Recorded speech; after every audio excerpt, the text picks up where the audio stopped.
मध्य प्रदेश कांग्रेस के अंदरूनी अंतर्कलह एक बार फिर से खुलकर सामने आने लगे हैं। पहले दिग्विजय सिंह ने मध्य प्रदेश में उनकी सरकार गिराने की वजह कमलनाथ को बताया था। अब कमलनाथ एमपी में सरकार गिरने की वजह जो है दिग्विजय सिंह को बता रही हैं, जिसमें उस वक्त के कांग्रेस नेता रहे ज्योतिरादित्य सिंधिया की भी भूमिका थी। दरअसल दिग्विजय सिंह के एक हालिया बयान ने मध्य प्रदेश कांग्रेस में सियासी भूचाल ला दिया है। आपको पूरा मामला समझाते हैं रिपोर्ट के जरिए।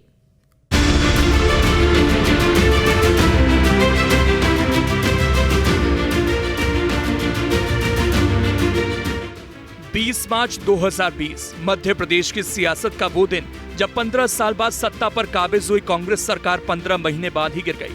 कमलनाथ इस सरकार का नेतृत्व कर रहे थे। अब सालों बाद कमलनाथ की एमपी में सरकार गिरने की वजह को लेकर फिर सियासी बखेड़ा खड़ा हो गया। कमलनाथ और दिग्विजय सिंह एक बार फिर से आमने सामने आ गए हैं। दरअसल एक पॉडकास्ट में दिग्विजय सिंह ने कमलनाथ की सरकार गिरने को लेकर जो बयान दिया, उसमें कमलनाथ और ज्योतिरादित्य सिंधिया के बीच हुए कलेश को सरकार गिरने की वजह बताया गया।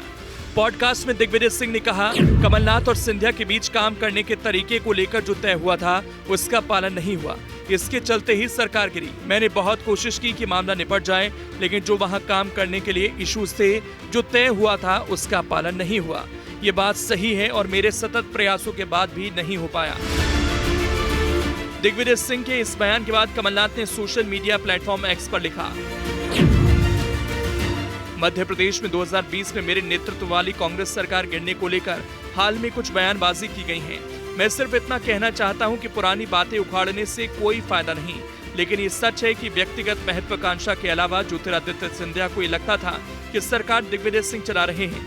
इसी नाराजगी में उन्होंने कांग्रेस के विधायकों को तोड़ा और हमारी सरकार गिराई। मध्य प्रदेश के इन कांग्रेस नेताओं की बयानबाजी से पार्टी घिरती हुई नजर आ रही है। इधर बीजेपी को भी कांग्रेस पर निशाना साधने का मौका मिल गया।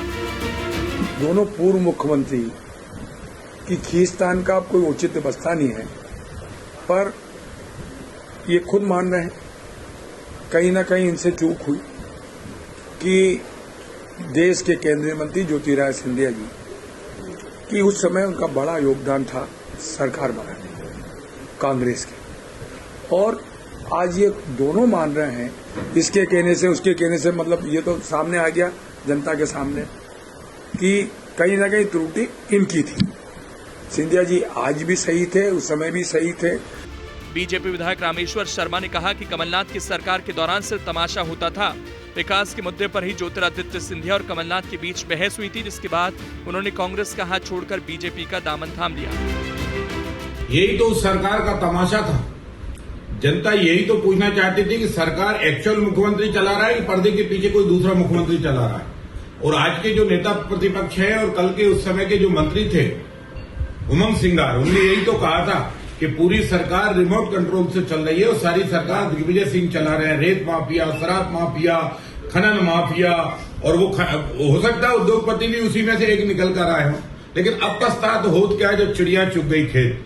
जब आपने सिंधिया जी का सार्वजनिक अपमान किया, जब सिंधिया जी ने कहा कि लोकतंत्र पे हमने जनता से जो वादे की हैं उन वादों को पूरा नहीं कर रही कमलनाथ जी की सरकार, तो कमलनाथ जी ने सिंधिया जी ने कहा कि मेरे को वादे पूरे करने के लिए सड़कों पर आना पड़ेगा। तो कमलनाथ जी ने कहा सड़कों पर आओ, खूब आओ। तो सिंधिया जी ने दिग्विजय सिंह और कमलनाथ जी की मंडली को पूरी सड़कों पर ला दिया। मध्य प्रदेश में कमलनाथ की सरकार पार्टी के आंतरिक कलह से गिरी, ये जग जाहिर है। कमलनाथ और दिग्विजय सिंह के बीच आपसी खींचतान भी किसी से छिपी नहीं रही, लेकिन कमलनाथ सरकार गिरने की वजह बने थे ज्योतिरादित्य सिंधिया।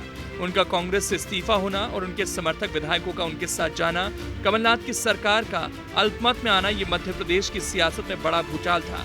जिसके बाद मध्य प्रदेश की सत्ता पर बीजेपी की वापसी हुई और शिवराज सिंह चौहान सीएम की कुर्सी पर आसीन हुए। एक बार फिर कांग्रेस के आंतरिक कलह का फायदा बीजेपी को हुआ। Team news 18।